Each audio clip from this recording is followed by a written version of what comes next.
Hello, my friends. Welcome back in. It's the last episode with FC Seoul. It's going to be an interesting one, you could say. I apologize if I've got more cuts in here today from an editing standpoint. I went on a lovely hike with my family on Thursday and fell on a slippery rock in front of a beautiful small waterfall, landed directly on my ribs. So, like, my last left rib thing is inflamed and, like, puffy and sticking out from my body in a strange way. More concerning, my wedding ring popped off, and we thought we lost it until my amazing daughter found it under a giant rock, like way deep down under, and disaster was averted. But today, my friends, we are going to start with a rant. We're going to end our time in South Korea with a rant about South Korea. I hope you enjoy it. This is the FIFA International Calendar, or really, this is just the match fixture calendar, I should say, for the Korean Republic. Today is September 23rd, and there's a game tomorrow. It's a friendly. I've actually looked up the official FIFA windows, and they must have adjusted since the game came out because this window kind of fits into what FIFA says the 2027 window will look like. The November random November 12th and then random December 4th doesn't really fit, but that's neither here nor there. Let's focus on today's date is September 23rd, 2027, and there is a friendly tomorrow in an international window. And you guessed it, my friends, we have a game against Jeonnam tomorrow on the same day in an international window. What sort of league doesn't stop?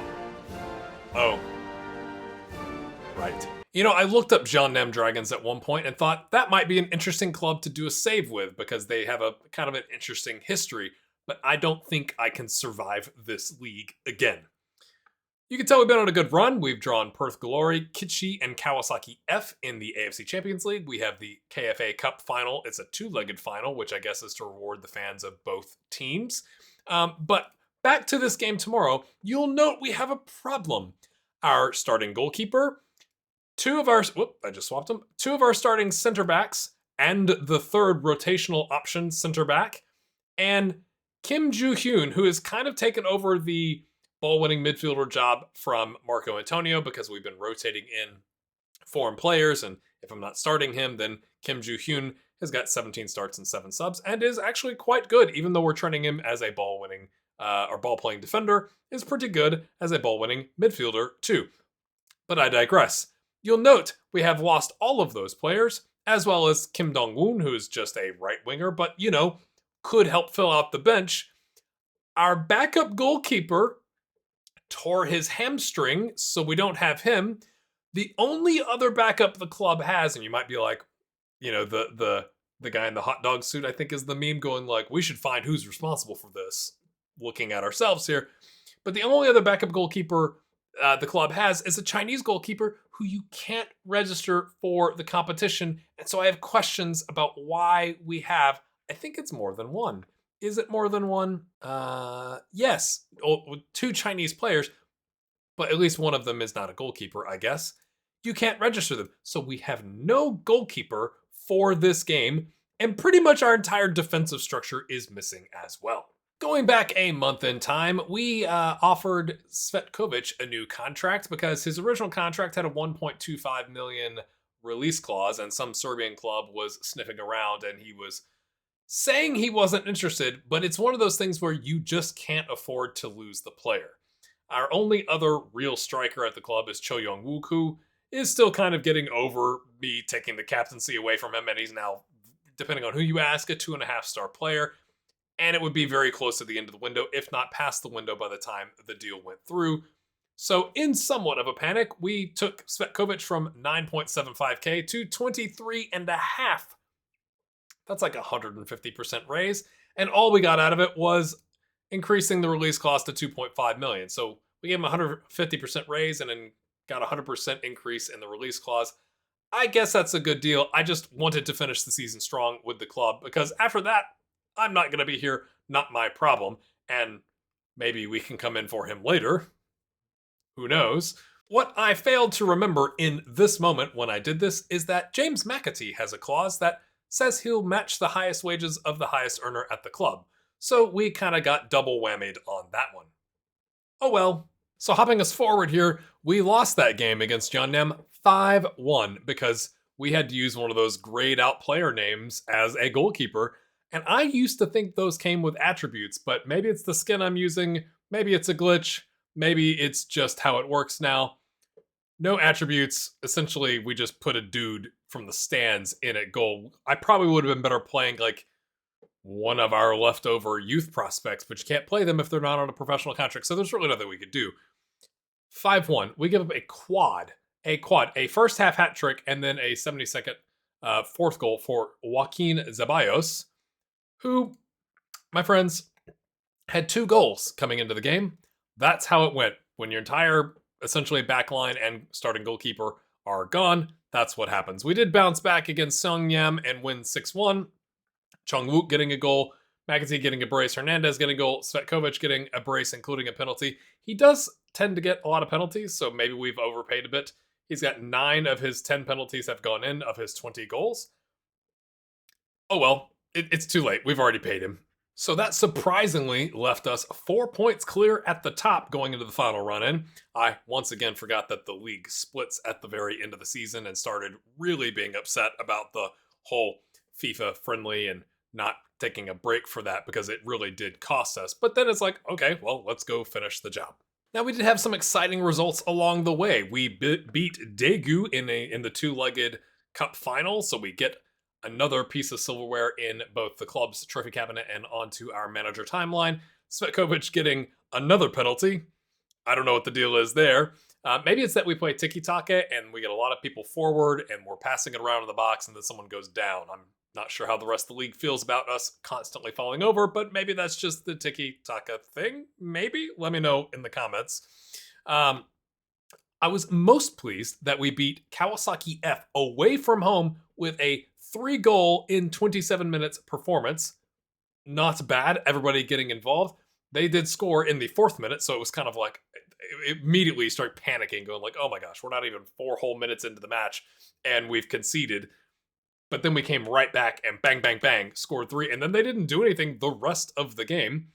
Disappointingly, before that, we drew with Ulsan, and I just want to point out how many yellow cards there are in this game.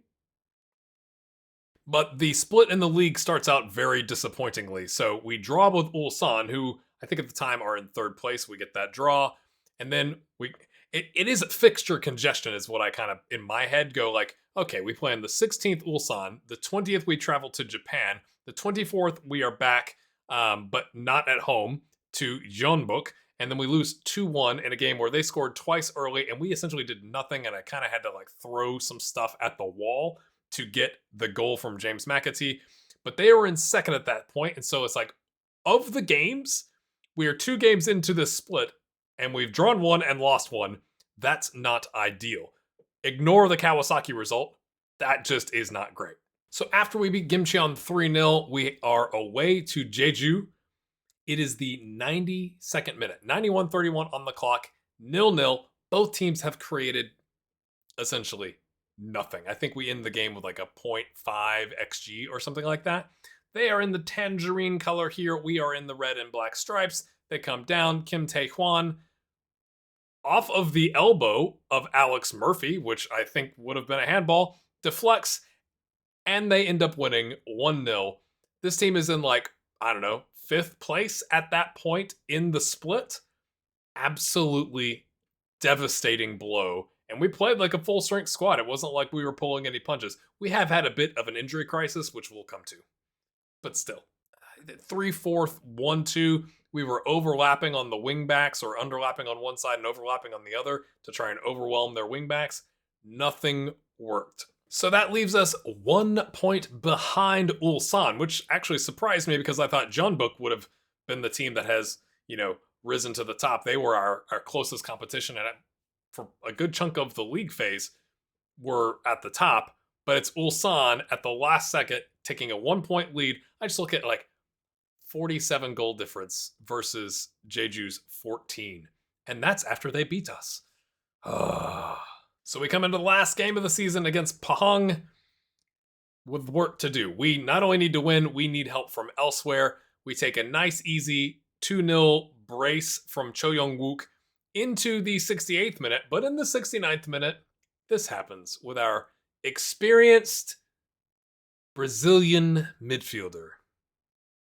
Silly. Second yellow, gets sent off. It was one of those things. Both of our midfielders were on yellows at the time. And I was like hovering over, I should probably sub those off. We'll do it about the 70th minute. Just like hovering. And then he goes and gets sent off. It works out, as you can see here. Teixeira did get a goal at the very end. We dropped into a crazy formation. I think it was like 5 at the back. Wing backs. I took all but one attacking player off. So we had like a 3 at the back, whatever. There was lots of players in the defensive third. And we did our job to hold them off to keep a 2-1 victory. But Ulsan beat Jeju 3-1. It turns out Jeju is the title deciding team this year. And we end up losing the title by 1 solitary point. And it makes me think back to, we lost 5-1 to Jeonnam because our goalkeeper was on international duty. Now you might say, well, you should have just found another backup set of goalkeepers. I have had our scouts looking for 2-star with potential 3-star capability goalkeepers for like 18 months, and we've yet to find one. I don't know what's wrong. They just don't exist. I guess that's the market in South Korea when you can only have South Korean goalkeepers. Nonetheless, we end up not winning the title. We do get the cup, so we can add that. And we have done quite well. We end up beating Kawasaki F 2-1 at home. So we top our Champions League group, as you can see here. 18 points, undefeated, plus 15 goal difference. Then a weird thing happens where we get Kawasaki F in the second round of the Champions League. And the only thing I can think of, and please tell me in the comments if I'm wrong, is that you've got this whole, the teams in the Middle East stay in the Middle East, the teams on the eastern side of the world stay there, and they play each other, and then eventually they meet in the final. The only other teams that qualify for the second round, which I'm guessing is based off of points, is BG Pathum United out of the Thai League, Jeonbuk from our league, also on 12 points, and Kawasaki F on 12 points. So the Thai team is on 13, and since we topped this side, and Pahang, obviously, but they won their group. So is it that like we have the most points and we're supposed to play the worst team, aka the worst team, like 12 points, and so that we're not playing a team in our own league, we get the Japanese team? Or is it just a bad draw? It just seems weird to be like, you just played 2 games against each other in the group stage. Have some more. So since we're at the end of the episode, as a little bit of a reward for you still being here, let's take a look at where we've ended up. I do want to point out, there is one thing I really do enjoy about FM24, and that is the random personal assistant that you have, that you don't pick, and they don't work for the club, or maybe they work for the club, but they keep sending you things they think you might be a good fit for. That part, I think, like the story aspect of that is a bit odd to me. It's like, I resigned, and like somebody randomly is sending you stuff to your inbox to say, you might be a good fit for this job. But I do like that it goes, you've been playing this style, and this is your reputation. Here's some options out there that you should probably be looking at. So it provided a variety of options. Rio Valladolid was one, Lask was one. There was a couple others that weren't as interesting. I think somebody in maybe the Serbian league. The other thing that I think would be interesting to see in FM26 is, you know how when you've got a player that you're like, I'm not going to renew their contract, you can go ahead and go to contract and click set for release. Yeah? Why don't you have an option as a manager to say leaving at end of season? Because if you resign, you get dinged, and it's like, oh, you've left jobs in the past, even though it was 10 days before the end of your contract, right? And you would think the club would say, oh, you're planning to leave at the end of your contract? We don't want you involved in transfers anymore, right? That makes sense. It's like, you will pay you for the remaining month of your contract or whatever. You can go on and go find something else. It would be nice if there was a way to say, don't renew my own contract at the end of the season. See you later. What are your thoughts? Is that a feature FM26 should have, or that SI should eventually add? So I applied originally to Lask because they were in 9th place on 19 points. in the Bundesliga. And I guess before I get into this, where my head is at is I'm also thinking like I'm like Big Ange at this point. I made my name in Asia. I did Japan. I did South Korea. It's time to get to Europe. There was other teams like Uruguay had an interesting opening, but my thinking here was 19 points seems like pretty low, right? But when you go to the Bundesliga rules here in Austria, in the Austrian Bundesliga, it does split into a championship group and a relegation group. We would be in the relegation group, barely. I mean, we are just a fuzz below that 6th place spot. But the relegation group, it says the top 2 of the relegation group enter a European places playoff, which I don't know if that is for the 6th place spot or if that's only if like somebody else is qualified through some other way. Because this is also listed European places playoff, but I was like, that seems a bit interesting that we could still have a chance. Even if we didn't have a chance, we're only like a point off of 6th. So you could, in theory, make it into that championship group in enough time to make a run and get into continental competitions. And that's what I thought, I'm hoping FM26, we start getting news about that soon, but I thought, this might be a way to wrap up FM24 for me and the journeyman is like get into a continental competition, keep it interesting. Definitely not good enough to be into a top 5 league. Again, the assistant that I randomly have recommended Real Valladolid, but I didn't think I was actually good enough to get that job. And they wanted defensively stout football versus we've been playing entertaining tiki-taka football. So I thought Lask was a good fit. So again, Lask had originally been the place that I had applied for because I thought it was about the right level. And then SK Sturm Graz came around. And that's because their manager, Albalardo, I probably have butchered that. And again, I don't know what's going on with my skin. It doesn't show his recent history. I've actually reloaded this with the stock skin and it still doesn't show it. So something is clearly broken in my FM24 and I don't know why. But he's gone to KRC Genk. So he's quite good in comparison to me, at least in the defensive and tactical and working with youngsters standpoint. I've got like 12s and 13s in general, and I can't do the goalkeeping stuff. Neither can he, to be fair. But this job came open. And so I threw my name into the hat as like, well, there's Lask and there's a team that's already in 3rd in this league. That seems unlikely, but maybe it'll put some pressure on Lask to speed things up. But then Sturm Graz came and said, yeah, you said you wanted just to make a couple of changes to the backroom staff. What would you do? Interesting. And then they offered me the job at 7.25k per week. FC Seoul did try like on the 23rd of December to get me to extend my contract going from $4,000 to 4.6 grand. But again, they were not interested in letting me have a Continental Pro badge. So I said, see you later.